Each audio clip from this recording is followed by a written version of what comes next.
Hi guys, welcome to Happy Visas. My name is Philip Port. I've been a British immigration advisor now for more than 20 years.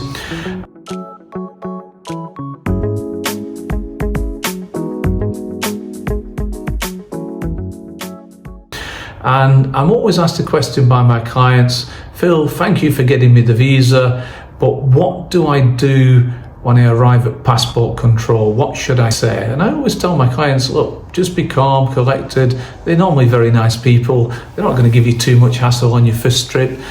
Just tell them the truth. Just remember what we put on your application form. If you're visiting Madame Tussauds, if you're visiting Buckingham Palace, tell them that. Remember where you're staying, what hotel you're staying at. Make sure you've got your hotel voucher.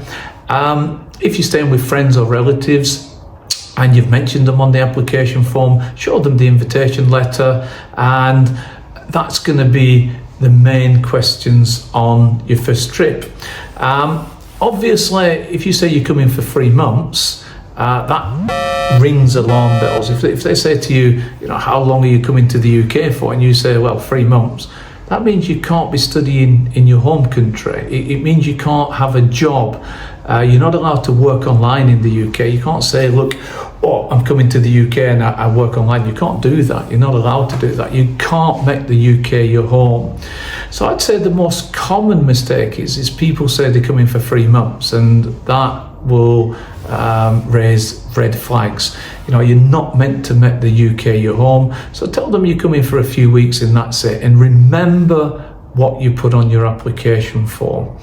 Now, people with visas, they don't normally have any problem on the first trip. It's normally when they've come the second, the third, the fourth time, and the entry clearance officer says, hold on a minute, why the need to see Buckingham Palace again? Why the need to see Windsor Castle again? So it's always good if you've got a boyfriend or girlfriend in the UK. I'm coming to see my boyfriend.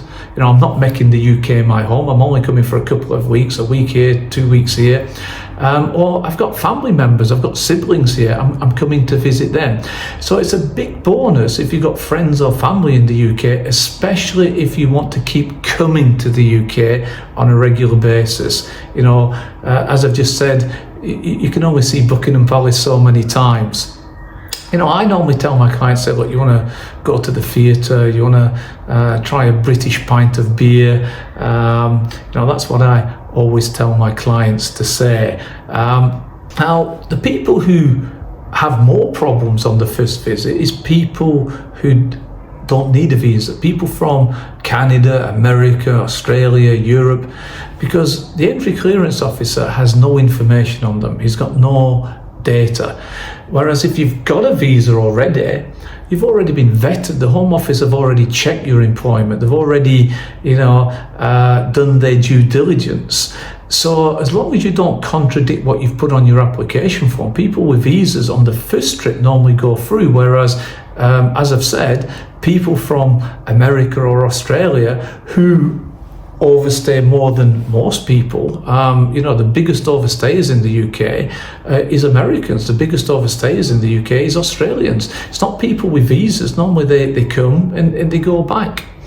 So just to recap, guys, on arrival in the UK, tell them what you're going to be doing, tell them where you're going to be staying. Try to make it a short trip unless you've explained it on your application form for your visa. Look, I'm staying for 2 months. I've got, July, August, it's 2 months holiday from university. So if you've explained it on your application form, just say, look, I've, as I said on my application form for the visa, I'm coming for a couple of months, stay with relatives because it's July, August holidays in Russia, Turkey, wherever. So just explain it if you're going to be spending a long time there, but try to keep the visit short because you're not meant to make the UK your home. Obviously, don't tell them you work online. That's a no-no. You can't say, look, got my computer, I'm going to be working online for my Russian company, my Turkish company. Not allowed to work online in the UK. They don't like that. You're just there for a holiday. If you've got business meetings, tell them about the business meetings, have your letter of invitation from whoever's invited you. Say, look, I've got a business meeting with Coca-Cola or PepsiCo. I'm going to be meeting this person. This is their contact details if you want to check. And make sure they're aware of you coming, because these are big companies, these are big corporations, and they might forget. I've had it before where the entry clearance officers call and said, oh, we never heard of them. And they've been sent back to Turkey, or they've been sent back to Indonesia or India or Pakistan. So make sure whoever you're having a business meeting with, or if you're attending an exhibition, make sure you've got your ticket and things like that. So just to recap, in brief, tell them why you're coming for, have little itinerary, Buckingham Palace, Windsor Castle. If you're coming more than once or twice or 3 times, make sure you have a good reason, visiting friends, family, things like that. Guys, if you've got any questions, drop me a line. I'll happily answer your questions. Give me a phone call. I'll happily give you 15 minutes of free advice. Thanks for watching this video, guys. Cheers.